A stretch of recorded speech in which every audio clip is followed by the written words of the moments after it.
Hello बच्चों। बेटा, जैसा कि आपकी पिछली वर्कशीट पोषण की प्रक्रिया और पोषण के प्रकारों के बारे में आई थी, इस बार की आपकी वर्कशीट है प्रकाश संश्लेषण के टॉपिक पर। तो प्रकाश संश्लेषण क्या होता है उससे पहले जानने के लिए आपकी स्वयं पोषण की प्रक्रिया के बारे में इन्होंने बात की है। तो स्वयं पोषण क्या होता है आप पहले भी पढ़ चुके हैं। स्वयं पोषण पोषण की वह विधि होती है जिसमें जीव अपना भोजन स्वयं तैयार करता है, अर्थात अपना खाना स्वयं बनाता है, खुद बनाता है। जैसे कि हरे पेड़ पौधे अपना खाना तैयार करते हैं, वो खुद तैयार करते हैं, किसी और के ऊपर वे निर्भर नहीं होते हैं। तो पत्तियां पेड़ पौधों में पादप की खाद्य फैक्ट्रियाँ होती है, मतलब पेड़ पौधों की जो पत्तियां होती है उसी में उनके खाने का निर्माण होता है। खाद्य का निर्माण कहाँ होता है? पत्तियों के अंदर।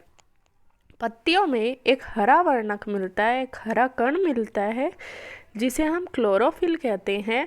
यह सूर्य के प्रकाश की ऊर्जा के संग्रहण में सहायता करता है।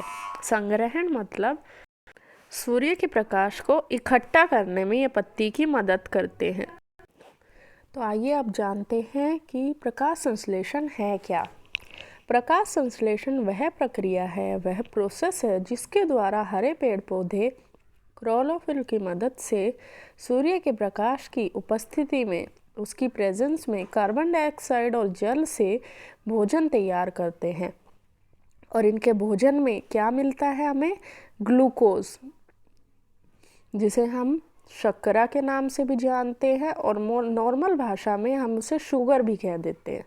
तो ये ग्लूकोज तैयार करते हैं अपने भोजन में। साथ ही ये हमें एक जीवनदायिनी गैस भी प्रदान करते हैं जिसे हम ऑक्सीजन के नाम से जानते हैं। तो पेड़ पौधे प्रकाश संश्लेषण से हमें दो चीज़ें प्रदान करते हैं। वो अपने लिए ग्लूकोज तैयार करते हैं और दूसरी चीज़ है ऑक्सीजन, जो हमारे लिए एक जीवनदायिनी गैस है जिसके बिना हम जीवित नहीं रह सकते।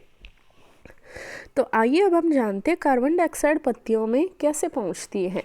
तो हवा से कार्बन डाइऑक्साइड पत्तियों की सतह पर मौजूद छोटे छोटे छिद्र, पत्तियों की सतह पर छोटे छोटे छेद होते हैं, उनके माध्यम से कार्बन डाइऑक्साइड इनके अंदर एंटर करती है, प्रवेश करती है।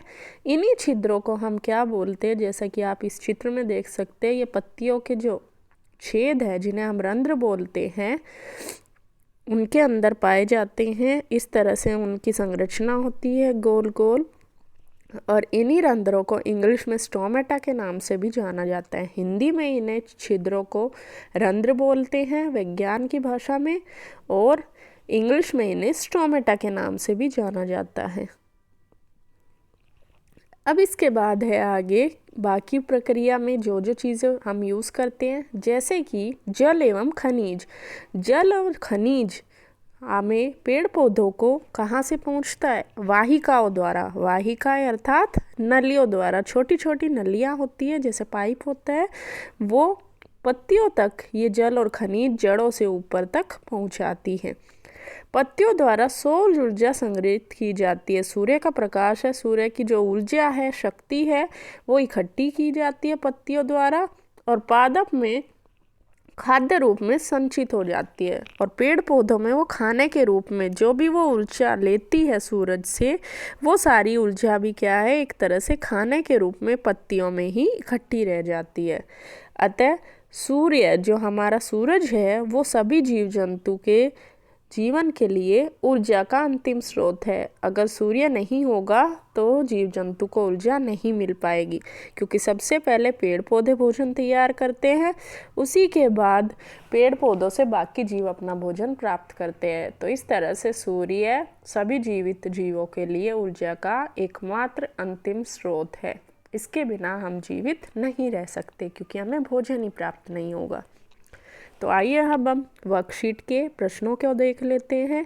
पहला प्रश्न है, प्रकाश संश्लेषण किसे कहते हैं? तो इसके बारे में हम जान ही चुके हैं, अभी परिभाषा हमने देखी थी कि प्रकाश संश्लेषण वह प्रक्रिया है जिसके द्वारा हरे पादप क्लोरोफिल की सहायता से सूर्य के प्रकाश की उपस्थिति में अपना भोजन तैयार करते हैं। और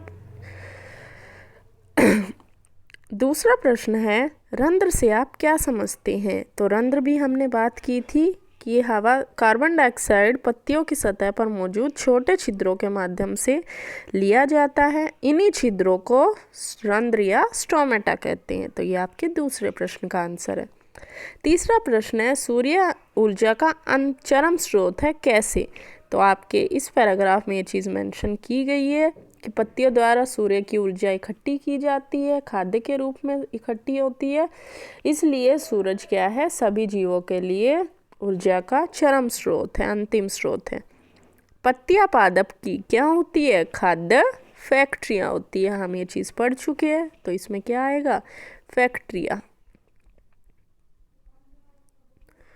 तो ये थी आपकी वर्कशीट नंबर 10। आशा है आप इसे अच्छे से कर पाएंगे। तो सभी प्रश्नों के उत्तर लिखिए, अपने ग्रुप पर भेजिए और फटाफट काम करके भेजो।